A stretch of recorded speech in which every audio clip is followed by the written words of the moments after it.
moment. The Me Too movement, right? Well, yeah. Women losing their power in society and then clawing it back to where it should be, at a minimum. And it's a situation where, through that process, there's a lot of confusion around how and where and why men should be the way they are. Yeah. And I think that there's a lot of misinformation being spread around about how men should behave. Yeah. And it's purely through, now, I'm going to very tentatively use this word, propaganda. Yeah. Around female empowerment. Yeah. Women should have just as much power as men. In some situations more, in some situations less. Right? Yeah. Equal though. Yeah, absolutely. But there's it's probably important to point out that we are different.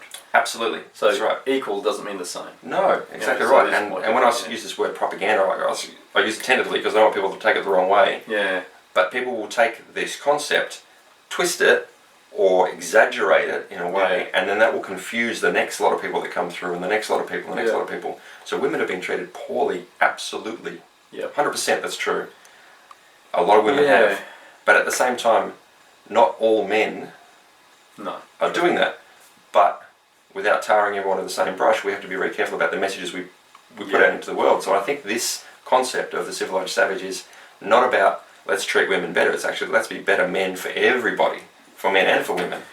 And I'm glad you raised that, because that was another really strong driver for me. Because as I mentioned, I got 2 boys from my first marriage, but I now have 2 girls. Yeah. From my second marriage, and you got the full set. Absolutely, but what then became really obvious to me was we do live in a paternalistic society, so it's very patriarchal. It's very male dominated, and I got 2 beautiful little girls, very cute, and a lot of people walk up to me going, "Oh mate, you have to get your shotgun out when they get older." And like this is just a bit of I don't know if it's the same overseas, but in Australia it's an old-fashioned way of thinking. Yeah, absolutely. But what really hit home to me, especially around the Me Too movement, was men use language which demean women. Men are, most of the violence that occurs, domestic violence, is normally perpetuated against women. Yeah. And that's because men aren't being men.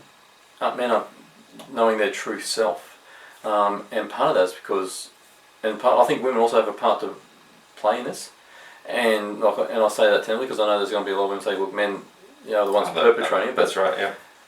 But there's a role that parents play, and they don't need to be mother, father, because I know that I come from I'm a divorcee, so I understand that families do split, and sometimes there's not a male role model in that family.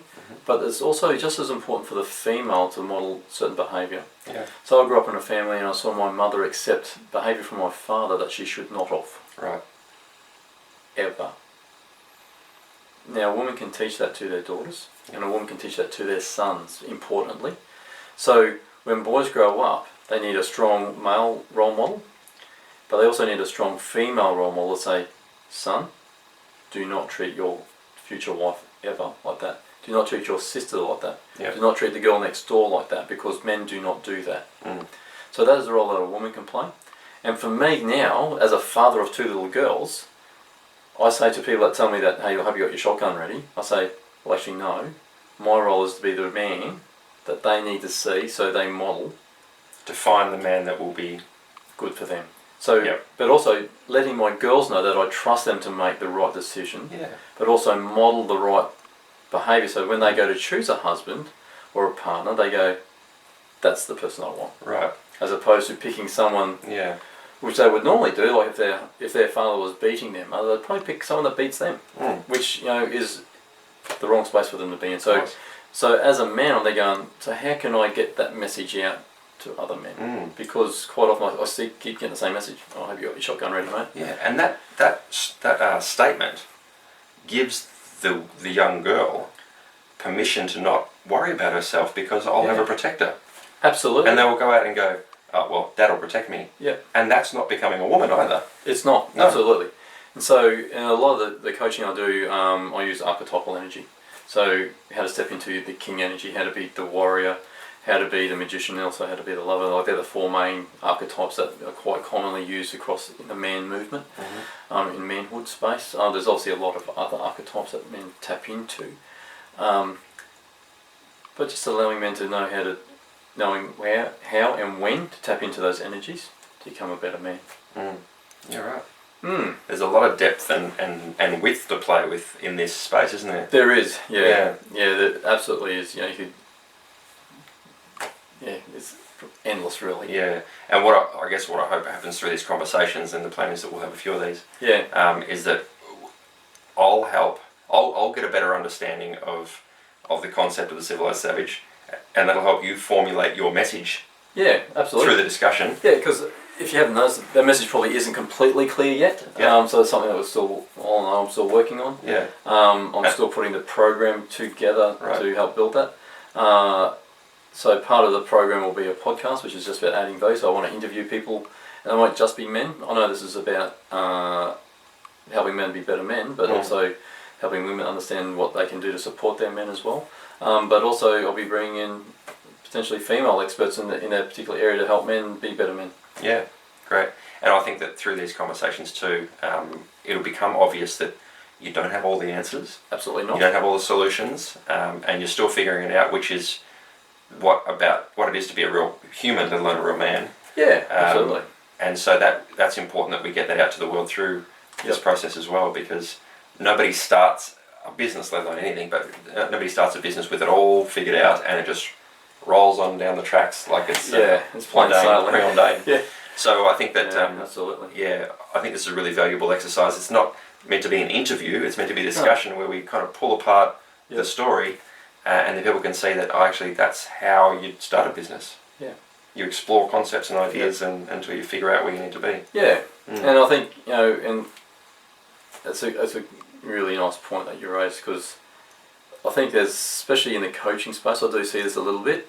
And I think at the start I said, I started doing life coaching, which led to executive coaching, so I led to business coaching. Like, I already had an MBA before I started doing the business coaching. Like, I was working as a business consultant before I started coaching other businesses. So I had quite a few years of experience behind me before I started doing that. But in the coaching world, there's actually a movement called, I think it's the expert field, where people do a short course and then to learn how to be an expert. To learn how to be an expert, which is counterintuitive concept in itself. Yeah, and you hear these terms like "fake it till you make it." Well, I can believe you can bring archetypal energies in, and you can bring sort of role models in that you can copy and behave like, which is almost like faking till you make it. But if you don't have the key skill set behind what you do, you are actually faking it. Yeah. Which I think is not being congruent with yourself. It's a cheap imitation at the end of the day. Absolutely. So, what I felt is I actually bring a level of congruence that I've got lived experience.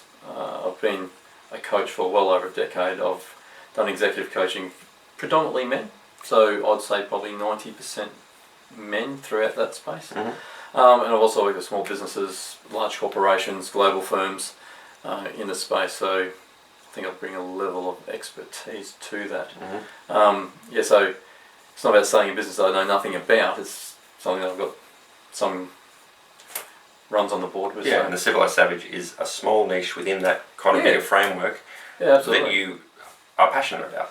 Well, that's right. Yeah, so it's actually about, because when I first had the idea, I thought I'll just run a podcast. Then I thought, well, how's that really going to help people if I don't have something to back that podcast up with? People are going, well, that was a great story, but how can you help me? Yeah. Which actually led me to going, actually I need something a little bit more depth behind what I do, which is why I'll start the podcast for sure, but also then build up some programs and stuff to actually help men in the process. Yeah. So see how we go. Sounds good. Thanks for that, Sean. No problem. So there you go. So thanks very much for tuning in. If you're watching this on YouTube, please hit the like button. If you're watching on Instagram, please share. It'd be great to hear your comments and views along if this has been helpful or not helpful either way. But stay tuned. As Sean mentioned, we do want to run a few of these, and coming down the track will be ones about actually the process I'm going through to start the business. I'll set the business up, some of the planning processes that I've put in place. Which will have some learnings in it itself, right? Yeah, absolutely. So you'll see the mistakes I'm making. The advice you're getting from outside and how you're implementing it, and probably advice from yourself as we go through that, because you'll ask me those questions. I go, I probably should do that.